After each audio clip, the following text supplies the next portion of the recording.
आता दुसऱ्याच्या घरात काय जेवण बनणार आहे त्याच्यावरती आपण कशाला बोलावं.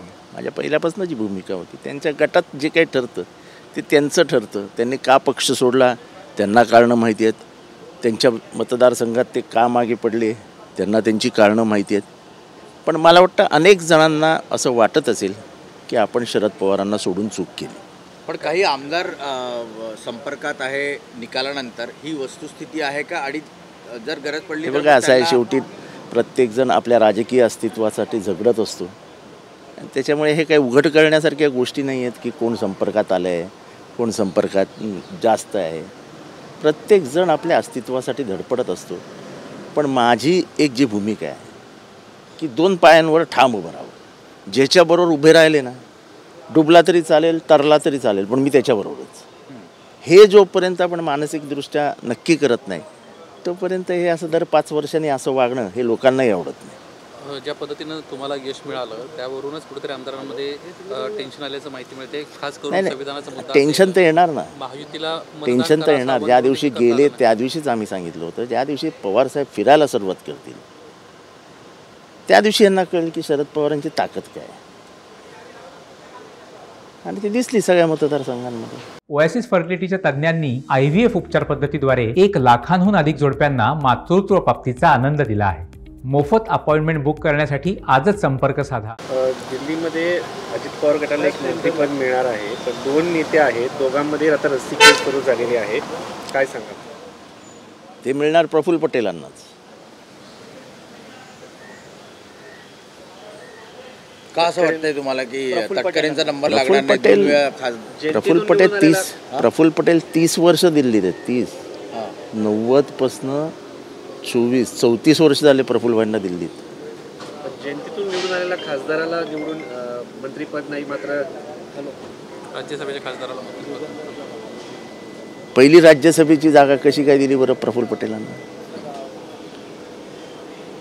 पण काल देवेंद्र फडणवीस यांनी मी राजीनामा देतो सगळ्या या सरकारमधनं, मला पक्षामध्ये काम करा अशी त्यांनी विनंतीच थेट. पण ते पक्षाचंच काम करतात. ते जरी उपमुख्यमंत्री असले तरी ती जोरदारपणाने पक्षाची भूमिका राबवण्याचं काम करतात.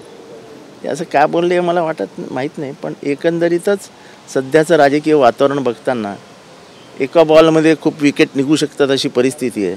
तसा काहीतरी प्रयोग असावा असं मला वाटतं. दबावतंत्र आहे? नाही, दबावतंत्र नाही. काल तुम्ही एक चेंडूत 2 विकेट गेले अशी एक तुम्ही ट्विट टाकलेली, त्याचा काय अर्थ आहे या सगळ्या गोष्टींशी आहे का? ते तुम्हाला 2-3 दिवसात कळेल. दिल्लीत तुम्ही दिल्लीत आहात ना, ऑब्झर्व करा. म्हणजे आंध्र प्रदेश आणि बिहारमध्ये दोन ठिकाणचं सरकार जाईल? नाही, आंध्र प्रदेश आणि बिहारचं सरकार जाणार नाही. म्हणजे तुमच्याकडे नितीश बाबू आले तर, चंद्रबाबू मला नाही वाटत.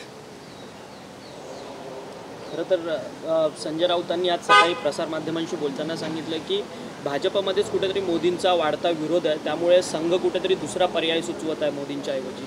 संघ शोधतोय. ज्या पद्धतीने व्हिडिओज येत आहेत उत्तर प्रदेशमध्ये, ही काही फार भाजपमध्ये अस्वस्थता नाही असं म्हणणं चुकीचं ठरेल. मध्य प्रदेशमधून देखील असं सांगितलं जात आहे, ज्या शिवराज सिंग चौहान यांनी सरकार आणलं, त्या ज्यांना 8 लाखापेक्षा मतांनी निवडून आले, त्यांची काय चूक होती, त्यांना काम काढण्यात आलं? असं आहे की जोपर्यंत मोदी साहेब यश देत होते तोपर्यंत त्यांना प्रश्न विचारणारा माणूसच नव्हता. आज 240 वर आहेत, अनेक प्रश्न उभे राहतील.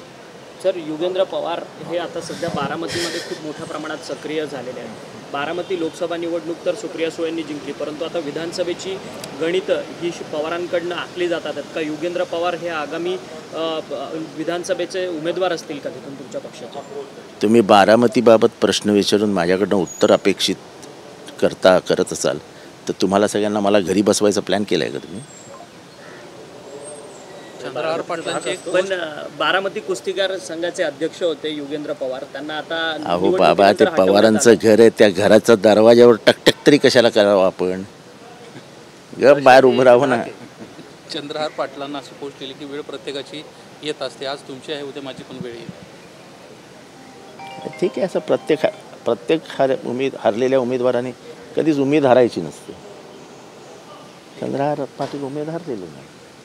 वंचित बहुजन आघाडीनं सोबत यावं यासाठी तुम्ही सातत्यानं प्रयत्न करत काय? होता. वंचित बहुजन आघाडीनं पण ते आले नाहीत. लोकसभेच्या निवडणुकांमध्ये अगदी खूपच कमी आता विधानसभेची निवडणूक येते आहे. वंचित बहुजन आघाडीने आता तरी विचार करावा, कारण का बहुजन एकत्र आले तर महाराष्ट्राचा इतिहास बदलला जाईल अशी परिस्थिती आहे आणि त्यावर सगळ्या बहुजनांनी विचार करावा. आज जर हे बहुजन जागे झाले नसते तर पुढच्या 1 वर्षात संविधानच बदललं असतं. तो जो 400 पारचा नारा होता ना, तो संविधान बदलण्यासाठीच होता आणि बहुजनांनाच देशभरात अक्कल आली, अगदी उत्तर प्रदेशमध्ये सुद्धा आली आणि त्यांनीच ठरवलं मागे खेचा 240 वर आणून ठेवून दिलं. दिल्लीत आज देवेंद्र फडणवीस दाखल होणार आहे. काल त्यांनी महत्त्वपूर्ण विधान केल्यानंतर आज दिल्लीतल्या अनेक पक्षश्रेष्ठींची त्यांची भेटीगाठी आहे. कुठेतरी हे दबाव तंत्र आहे का मित्र पक्षांवरतीच त्यांचं? माझी प्रतिक्रिया काल मी ट्विटरवर दिली आहे. जय हिंद, जय महाराष्ट्र.